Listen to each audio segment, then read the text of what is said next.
Halo, selamat malam saudara.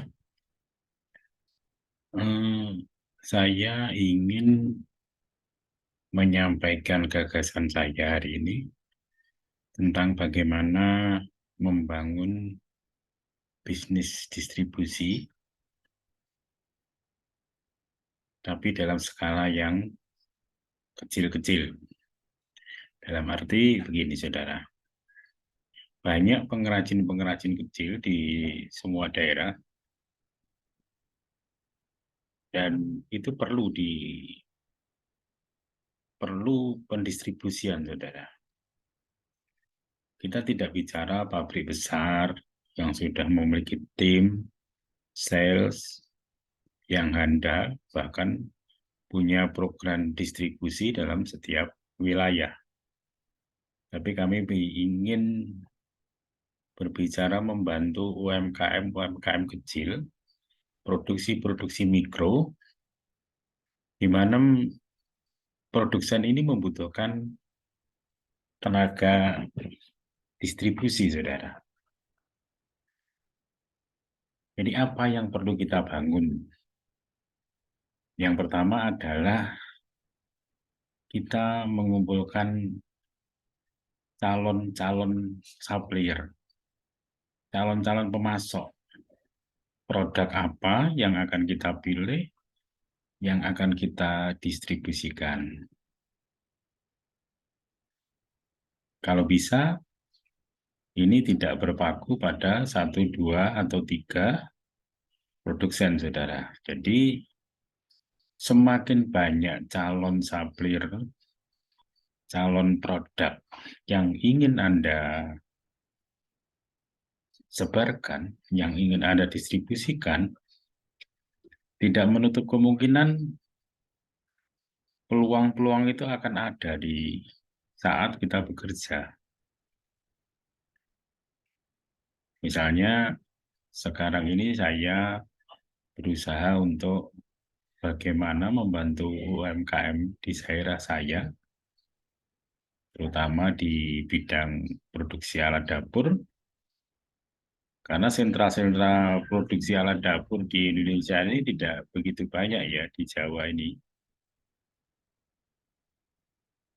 Hanya di Jawa Timur ada di Pasuruan sedikit, di Jember sedikit, di Sidoarjo, Mojokerto, Jombang, dan Tulungagung ini cukup banyak. Di sini kita kumpulkan, saudara. Dari supplier-supplier ini kita kumpulkan, baru kami coba distribusikan. Yang selama ini memang hanya sporadis, artinya kita tidak menjalin hubungan yang kuat antara saya dengan pengrajin. Jadi selama ini cuma freelance, saudara, tidak terikat. Jadi kami hanya pesan berdasarkan pesanan. Kalau nggak ada pesanan, ya kami tidak mencoba untuk menjualkan, begitu. Tapi seandainya program ini diseriuskan, dan kita bisa membina mitra-mitra distribusi, calon-calon distributor di setiap wilayah, dengan pola pemasaran ke kampung-kampung, saudara. Selama ini yang sudah berjalan itu teman-teman hanya ngambil dari pengrajin, lalu dijual di pasar-pasar, dimasukkan di toko-toko dalam pasar. Artinya, ya terus keliling dari pasar ke pasar, dari pasar kota A, kota B, kota C. Nah, kami melihat geliat pasar tradisional hari ini makin lama makin sepi, saudara. Pasar bukan menjadi tempat berkumpulnya orang-orang mencari barang. Sekarang pasar itu yang hidup hanya pasar sayur di pagi hari. Setelah itu, kebutuhan-kebutuhan lainnya ternyata eh, masyarakat sudah bisa mendapatkan dari berbagai pemasok, karena banyak toko-toko sudah ada di kampung-kampung, ada di daerah-daerah. Nah, ini kan menjadi tantangan baru bagi penjual yang dulunya hanya masuk ke pasar saja sudah dapat pedagang, sekarang menjadi lebih sulit lagi karena masyarakat itu sudah tidak masuk di pasar tradisional. Sedangkan pasar-pasar modern, pasar-pasar besar juga dengan adanya COVID ini, dengan adanya pandemi kemarin, perilaku masyarakat juga banyak yang berubah. Artinya apa yang harus kita kerjakan hari ini? Saya melihat ini kesempatan baru untuk mulai mengedarkan barang dengan pola-pola yang baru. Pertanyaannya begini, loh Pak, toko-toko di kampung-kampung itu kan toko kecil sekali. Mereka jarang sekali mau berbelanja, Pak. Mau beli. Ya memang. Tapi dengan kita menyediakan barang sampai di ujungnya ya, di kampung di mana masyarakat itu membutuhkan, otomatis barang ini juga cepat tersalur ke user, ke pemakai, saudara. Jadi ini memang sebuah tantangan baru dan mungkin juga berat ya untuk membangun sistem distribusi seperti ini. Tapi saya kemarin sudah mencoba ke beberapa toko, sekitar 30 toko, dan rata-rata mereka menerima karena hanya saya titipi barang ini. Pola-pola yang ada di perkotaan itu, misalnya kalau di Jabodetabek ada serba Gojeng, saudara. Dan sekarang sudah menyebar sampai ke Lampung.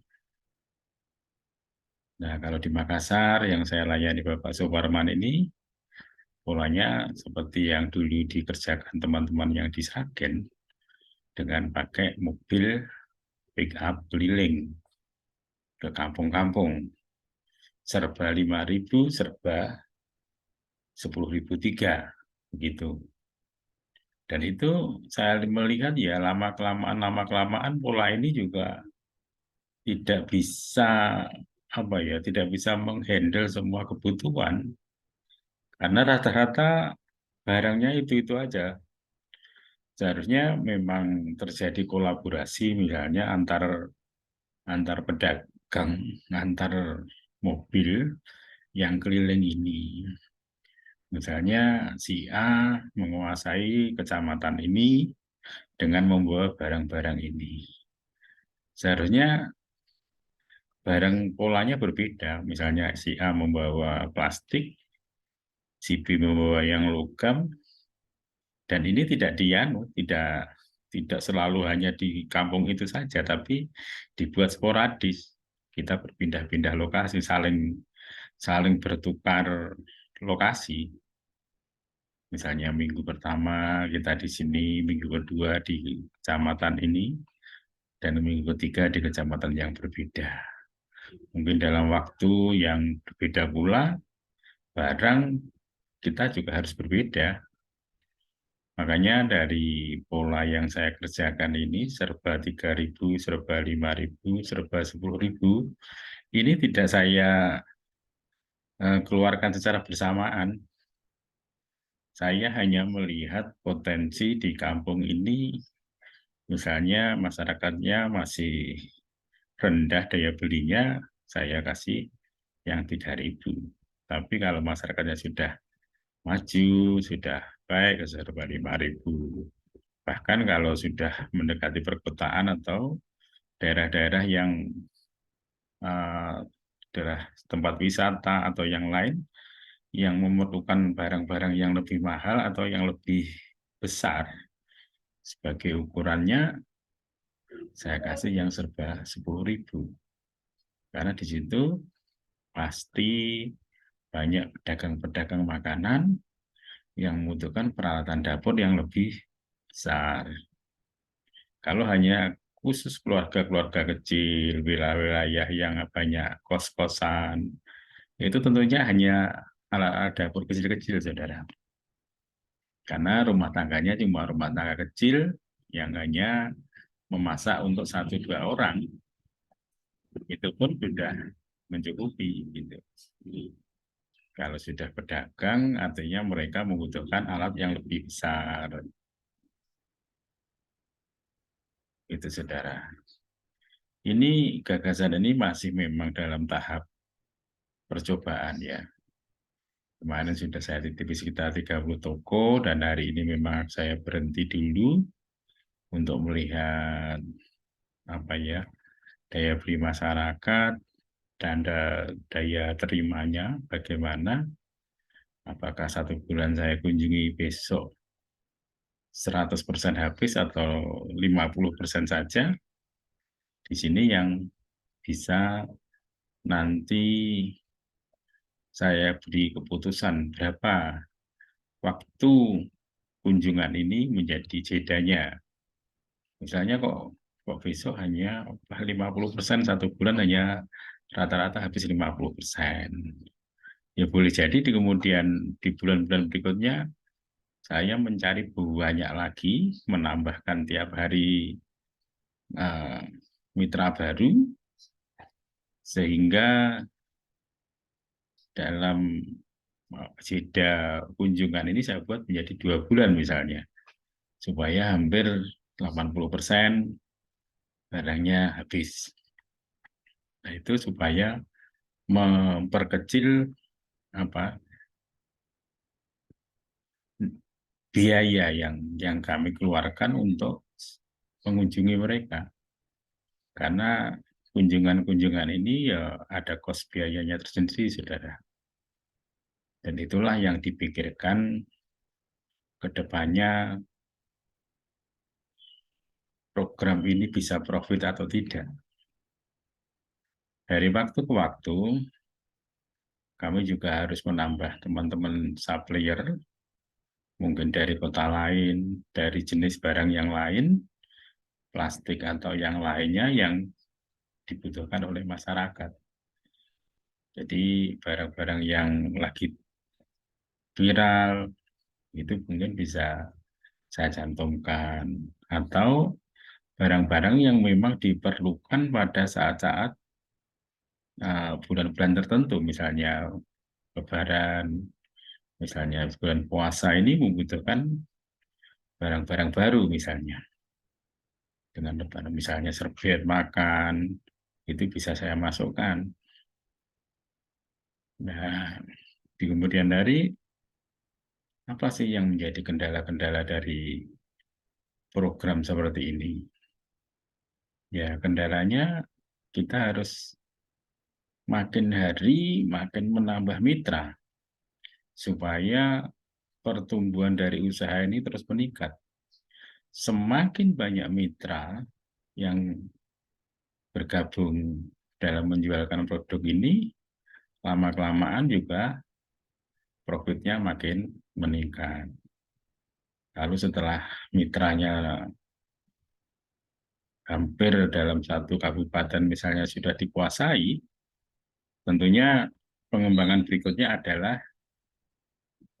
mendiferensiasi produk. Artinya kita pandai-pandainya seringkali menyantumkan produk-produk baru supaya customer kita tidak jenuh. Atau ini sudah punya, ini sudah punya, nah kita harus pandai-pandai memasukkan barang yang baru. Atau di kemudian hari dengan pola yang berbeda, karena mitra yang kita layani makin besar, kita pun bisa mensuplai barang yang dibutuhkan oleh mitra ini. Biarpun kita tidak punya stoknya mungkin, tapi kalau kita punya hubungan dengan mitra yang lain, supplier yang lain, berarti kita bisa memasok barang yang lain ke mitra kita. Inilah usaha yang saya bayangkan yang tidak ada matinya dan bisa diwariskan di anak turun kita. Pertanyaan ada yang tanya begini, saudara. Bagaimana caranya supaya bisnis distributor ini tidak apa ya, tidak boncos, tidak merugi atau tidak ditipu oleh uh, karyawan kita, misalnya sales kita.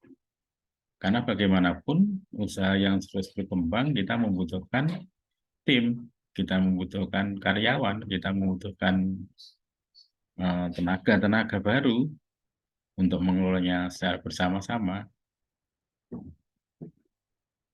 Nah, di sini saya kemarin melihat ada beberapa aplikasi, dan aplikasi yang paling kelihatannya paling cocok mungkin Bigcloud.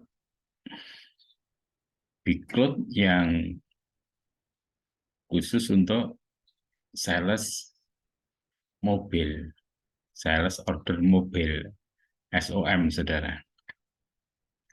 Di sini secara otomatis misalnya yang menjalankan ini karyawan kita.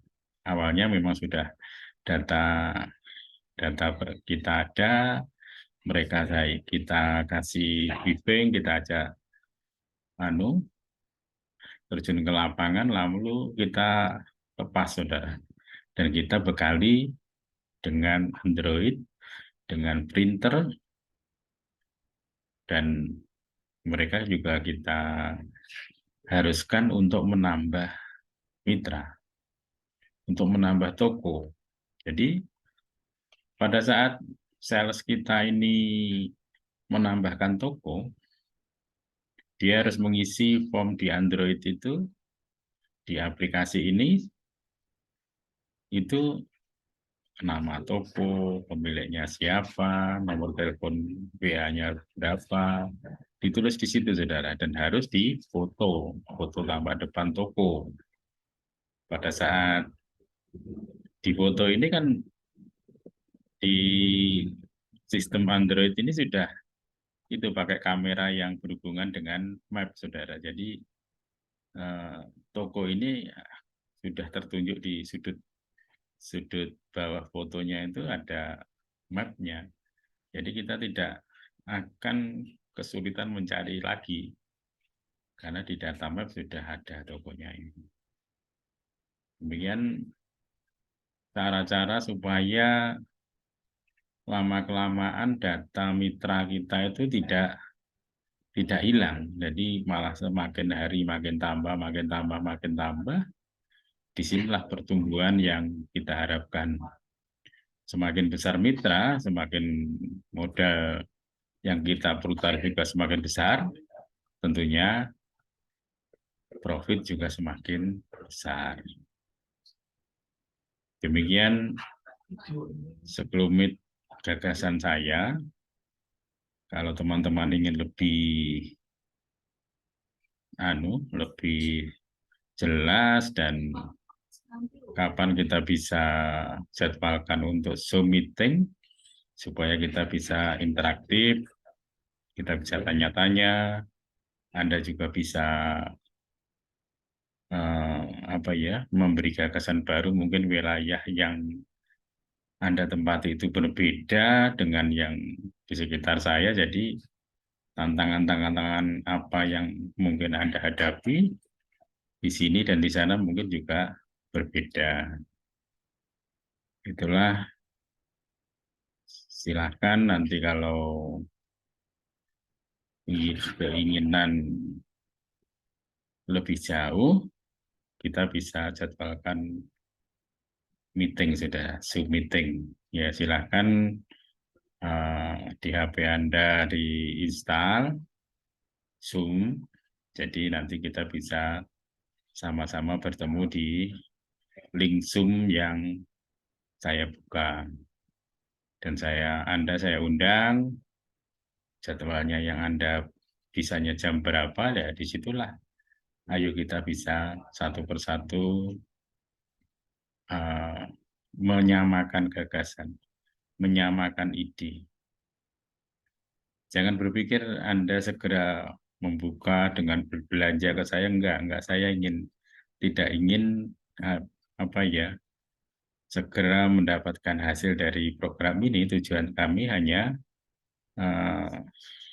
menyampaikan gagasan.